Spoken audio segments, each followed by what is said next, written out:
అందరికీ నమస్కారం. ప్రభుత్వ పథకాల అప్డేట్స్ కోసం మన ఛానల్ని సబ్స్క్రైబ్ చేసుకోండి. వీడియోస్ అయితే లైక్ చేస్తూ ఉండండి. ఇక వివరాల్లోకి వెళ్తే బడ్జెట్ 2025కు సంబంధించి మరి ఏ ఏ వస్తువుల ధరలు పెరుగుతాయి, ఏ వస్తువుల ధరలు తగ్గుతాయి అనే అంశం మీద ఈ వీడియో అయితే చేస్తున్నాను. ఇక ప్రభుత్వం ప్రకటించిన పన్ను మినహాయింపులు, ఎగుమతి దిగుమతులపై సుంకాల మార్పులతో పలు వస్తువుల ధరలను అయితే ప్రభావితం చేస్తాయి. దాంతో పలు వస్తువుల ధరలు అయితే పెరుగుతాయి, కొన్ని వస్తువుల ధరలు అయితే తగ్గే అవకాశం అయితే ఉంటుంది. దానికి సంబంధించి ధరలు తగ్గే వస్తువులు చూస్తే క్యాన్సర్, అరుదైన వ్యాధుల మందులు, ప్రాణాలను రక్షించే మందులు, ఫ్రోజన్ చేపలు, ఎలక్ట్రిక్ వాహనాలు, చేపల పేస్ట్, లెదర్ ఉత్పత్తులు, క్యారియర్ గ్రేడ్ ఇథర్నెట్ స్విచ్లు, 12 కీలకమైన ఖనిజాలు, ఓపెన్ సెల్, భారతదేశంలో తయారైన దుస్తులు, మొబైల్ ఫోన్లు, తోలు వస్తువులు, వైద్య పరికరాలు, ఎల్సిడి ఎల్ఈడి టీవీలు ఇవన్నీ తగ్గే అవకాశం ఉంది. ఇక ధరలు పెరిగేవి చూస్తే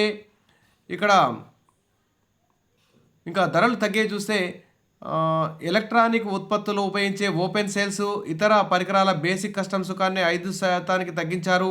ఇక cobalt powder, lithium ion battery తుక్కు, లెడ్, జింక్ సహా 12 రకాల క్రిటికల్ మినరల్స్కి పన్ను మినహాయించారు కాబట్టి ఆ రేట్ అయితే తగ్గుతాయి. తర్వాత వెట్ బ్లూ లెదర్స్ని కస్టమ్ సుంకం నుంచి మినహాయించారు. దీంతో లెదర్ బూట్లు, బెల్ట్లు, జాకెట్ల ధరలు అయితే తగ్గుతాయి. ఇక శీతలీకరించిన చేపల ముక్కలపై కస్టమ్ సుంకాన్ని 30% నుంచి 5% తగ్గించారు. ఇక పాలరాయి, ట్రావర్టిన్ వంటి వాటిపై కస్టమ్ సుంకాన్ని కూడా తగ్గించారు. ఇక ముడి గ్రానైట్, ముక్కలుగా చేసిన గ్రానైట్పై కూడా సుంకాన్ని 40 నుంచి 20% తగ్గించారు. ఇక ఆహార పదార్థాలు, శీతల పానీయాలు, ఉత్పత్తిలో వినియోగించే సింథటిక్ ఫ్లేవరింగ్ పదార్థాలపై కూడా 100% నుంచి 20% తగ్గించారు. ఇక దిగుమతి చేసుకునే ఖరీదైన కార్లు, దిగుమతి చేసుకునే ఖరీదైన మోటార్ సైకిళ్ళు, దిగుమతి చేసుకునే వ్యాన్లు, బస్సులు, 1600 సీసీ సామర్థ్యం ఉన్న మోటార్ సైకిళ్ళు, ఎలక్ట్రానిక్ బొమ్మల విడిభాగాలు, ఆభరణాలు, స్వర్ణకారుల ఉత్పత్తులు ఇవన్నీ కూడా ధరలు తగ్గుతాయి. ఇక పెరిగే వస్తువుల ధరలు చూస్తే ఇంటరాక్టివ్ ఫ్లాట్ ప్యానల్ డిస్ప్లే, తర్వాత దేశీయ టెక్స్టైల్ ఉత్పత్తులను ప్రోత్సహించేందుకు అల్లికల దుస్తులపై కస్టమ్ సుంకాన్ని 10%, 20%కి పెంచారు. ఇక దిగుమతి చేసుకునే కొవ్వొత్తులు, విలాసవంత పడవలు మీద కూడా సుంకాలు పెంచారు. ఇక పీవీసీ, పాలీవిలైన్ క్లోరైడ్ ఉత్పత్తులు ధరలు పెరిగే అవకాశం ఉంది. ఇక దిగుమతి చేసుకునే పాదరక్షలకు సంబంధించి కూడా రేట్లు పెరుగుతాయి.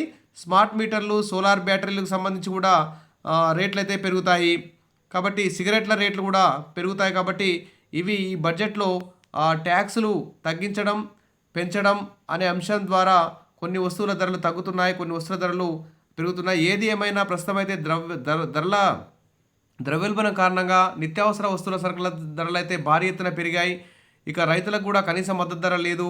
ఈ విధంగా బడుగు బలహీన వర్గాలకు, మధ్యతరగతి ప్రజలకి సరసమైన ధరలకి వస్తువులు అందేలా ప్రభుత్వం అయితే చర్యలు తీసుకోవాలి. Wish all the best. మరిన్ని అప్డేట్స్ కోసం మన ఛానల్ని ఫాలో అవుతుండండి. వీడియోస్ అయితే లైక్ చేసి ఉండండి. Thank you.